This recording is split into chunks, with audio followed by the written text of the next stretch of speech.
Hi everyone, it's Erin. It's Wednesday, October the 24th, 2018. We just watched an HBO documentary. It was called Sentenced? The Sentence by Rudy Valdez.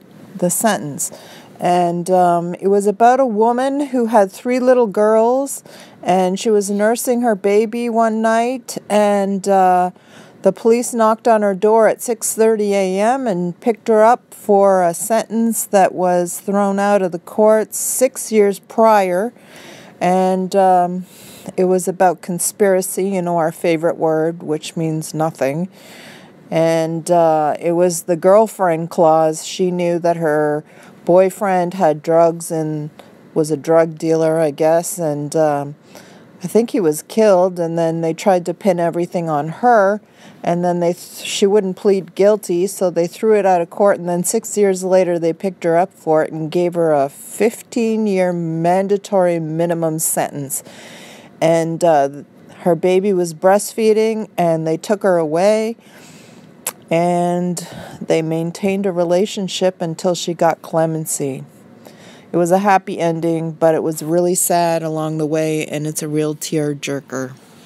Yeah, if you want to watch it, you can sign up for a 7-day free trial from HBO, which is what we did, and we'll cancel before HBO actually charges our credit card, but that allowed us to watch the movie for free. So if you want to do the same thing, it's called The Sentence, and the director is Rudy Valdez, and it really shows the human side of ripping a family member away from the family.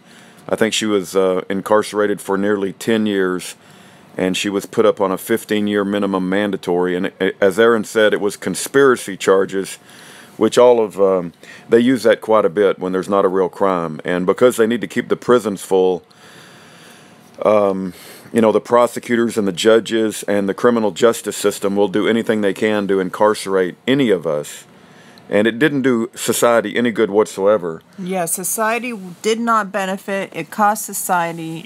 Her family, her 3 little girls, lived in Michigan, and they had her in Florida. And for some reason, I thought that people had to stay near their family so they would be able to visit. Yeah, and it goes through the financial impact on the family that's left behind. And one of the things that stuck with me was, I guess, is it Van Jones? He's like an avowed communist or something, but he does speak up for prison and criminal justice reform.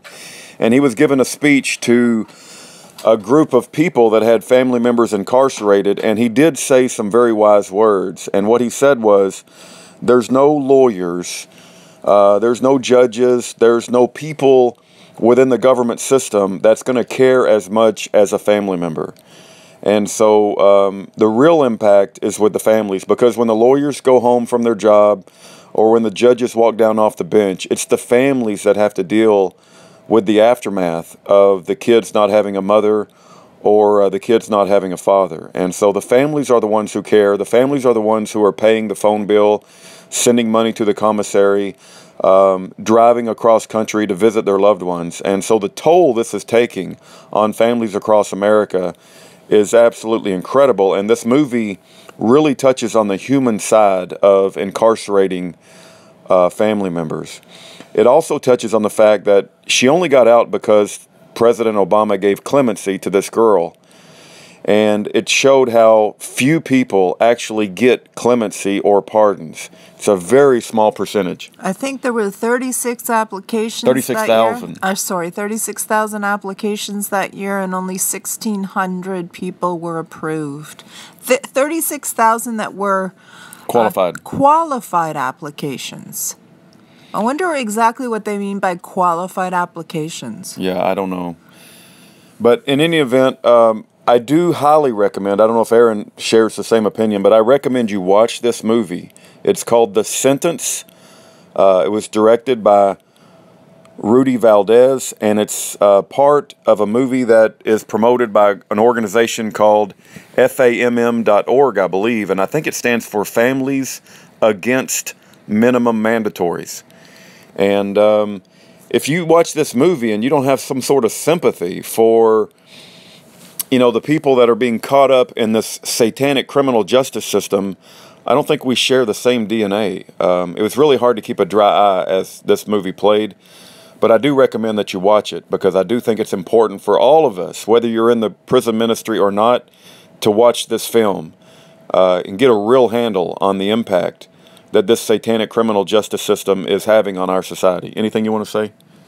Yeah, it was a tear-jerker when she came out and hugged on her brother because her brother never gave up hope and he constantly was working for clemency.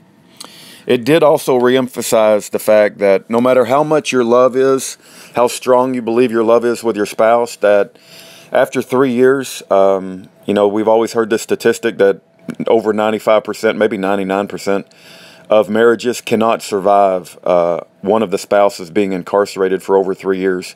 Eddie Ray Kane is a huge exception, but you just can't maintain a relationship, and the movie touches on how hard it is when the wife or the husband, in this case the wife, is incarcerated for nearly 10 years. But they ended up getting a divorce, but they still love each other. It wasn't her fault, and the husband knew that. Did they get a divorce? I thought the movie did talk about that he did divorce her. Well, it wasn't very clear, put it that way. He was talking about it. Okay. But you could tell it was devastating to the marriage. And that they still love each other. He didn't blame her, but it's just the wickedness of the satanic criminal justice system. He did take care of the children right now. I have to. He wrapped it up really well at the end, and he said I don't know. I just send him blessings and love. Yeah, nobody's going to blame him for if he did divorce her. Nobody's going to blame him for that. He did a wonderful job in taking care of the children. Like my wife said, it's a real tearjerker. And she was very fortunate, but there is a lot of people in this country that are not so fortunate. And so while this particular situation had a happy ending, it should have never happened in the first place. And let me say this, my hatred, and I use that word very strongly, for this satanic criminal justice system, for the lawyers and for the judges who are making money out of human trafficking, was just revitalized and rekindled by watching this movie. While it does make you want to cry and you see the human aspect of things, but while watching the movie, my hatred for how evil the system is. Yeah, we know, Rudy. Okay. It's satanic. It is satanic.